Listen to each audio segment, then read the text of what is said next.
Assalamualaikum warahmatullahi wabarakatuh. Sebelumnya yang terhormat Bapak dosen, kami dari kelompok 10 ingin mempresentasikan hasil tugas ujian komprehensif kami.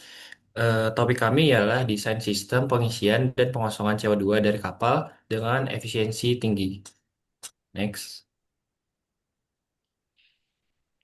Oke, berikut anggota kelompok kami, yaitu saya, Muhammad Atallah Putra Deza, dengan Saya NPM Andakara 2206830044. ya. Lanjut saya Andakara Putra Gensa dengan NPM 2206059225. Kenalkan, saya Syawak Panabiha dengan NPM 2206032406. Oke, jadi kegiatan loading unloading di dalam rantai logistik maritim itu sangat penting, terutama untuk komoditas baru seperti CO2 cair ini yang digunakan dalam sistem carbon capture dan storage. Dengan meningkatnya kebutuhan pengurangan emisi karbon, transportasi LCO2 ini menjadi solusi strategis untuk mendukung proyek CCUS skala besar. Namun, proses bongkar muat ini memiliki tantangan karena LCO2 ini memiliki treatment khusus untuk menjaga supaya dalam kondisi yang baik. Oleh karena itu, diperlukan desain sistem yang efisien, aman, dan sesuai dengan regulasi keselamatan maritim agar operasi berjalan dengan lancar dan minim resiko. Kemudian, bagaimana sistem pengisian dan pengosongan CO2? Yang pertama, kita membahas terlebih dahulu pengisian. Jadi, kondisi operasi ini, CO2 itu disimpan dalam bentuk LCO2 liquid pada tekanan rendah dan menengah. Jika tekanan rendah ada di 5,7 sampai 10 bar dengan suhu minus 54 derajat sampai minus 40 derajat. Dan untuk tekanan menengah itu 14 sampai 19 bar dengan suhu minus 30 derajat sampai minus 21 derajat.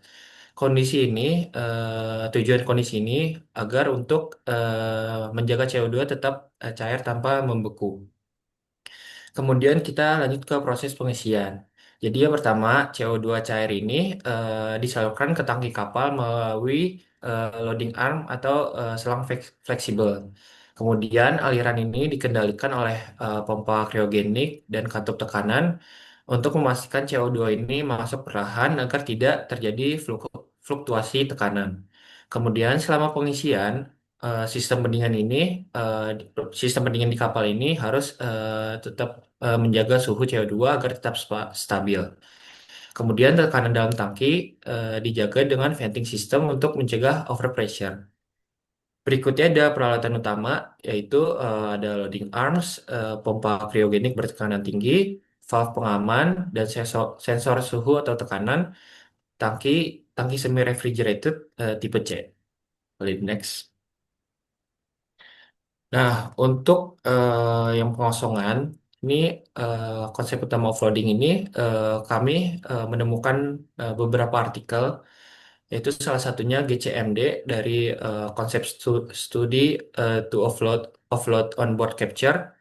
Jadi di artikel ini mengidentifikasi empat konsep offloading utama, yaitu ship to liquid bulk terminal, yaitu kapal langsung bongkar ke terminal cair di pelabuhan, bisa dilihat pada gambar. Yang kedua itu ada ship to floating CO2 storage.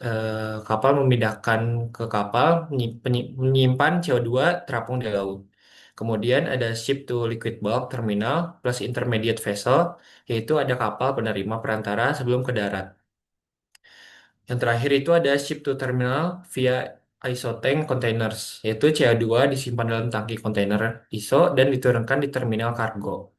Kemudian ada langkah proses offloading, yaitu pertama ada persiapan sistem. Persiapannya yaitu memeriksa selang, tekanan, dan sambungan antar sistem. Kemudian juga memperhatikan zona keselamatan yang ditetapkan sekitar kapal dan dermaga. Kemudian ada koneksi transfer, yaitu kapal dihubungkan dengan loading arm atau flexible hose yang tahan suhu rendah. Kemudian transfer yang dilakukan secara ship to shore atau ship to ship tergantung konsepnya.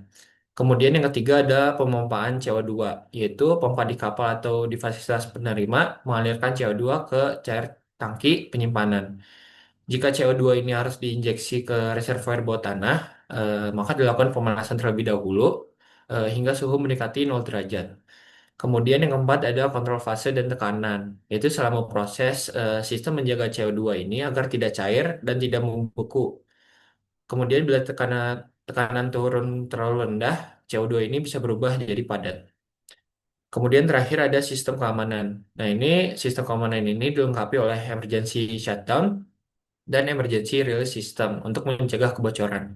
Kemudian operator ini mewajibkan mengenakan PPE cryogenik, yaitu pelindung suhu ekstrim dan gas asphyxiant. Next.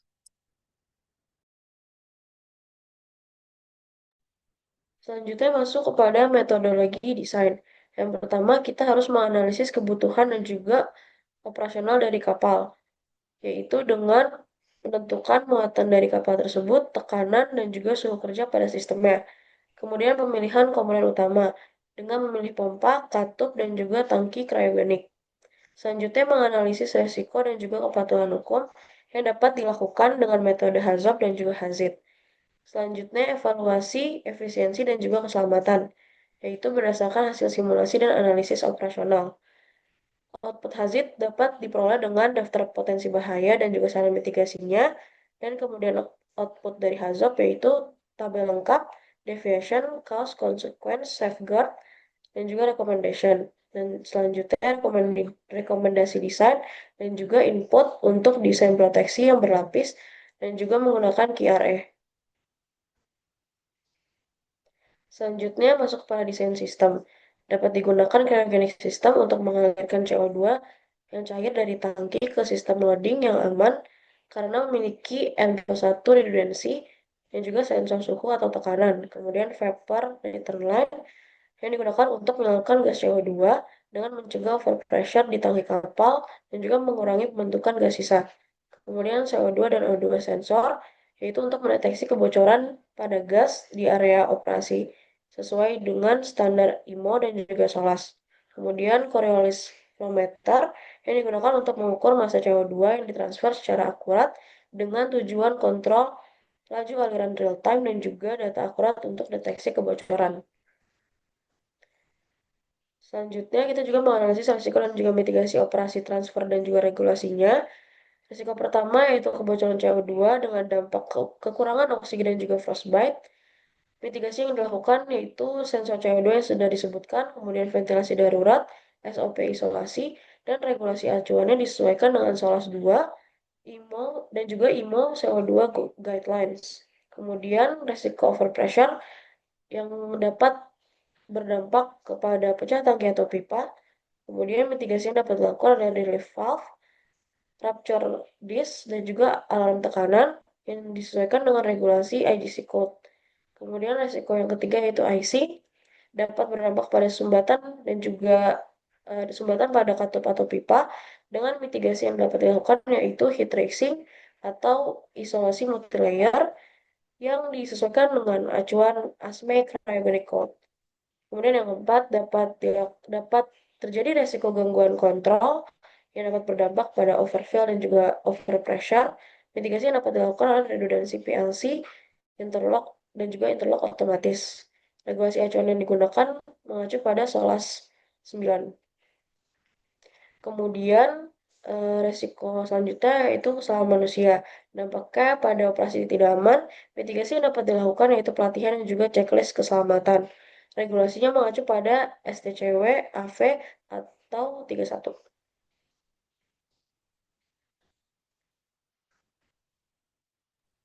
Kemudian di sini ada sistem loading dan unloading yang sudah kami desain.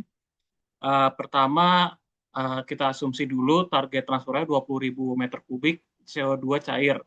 Dan lamanya ini selama 6 jam. Jadi DBT ada sekitar 0,92 meter kubik per second. Terus kita juga asumsi bahwa tekanan di shore atau tekanan di tangki di shore itu sama dengan tekanan di tangki kapal. Jadi tidak perlu head untuk mengisi terhadap perbedaan tekanannya. Kemudian yang ketiga ada minor losses yang dimasukkan sebagai tambahan kecil, bending-bending atau semacamnya. Itu karena saya asumsi 0,5 meter.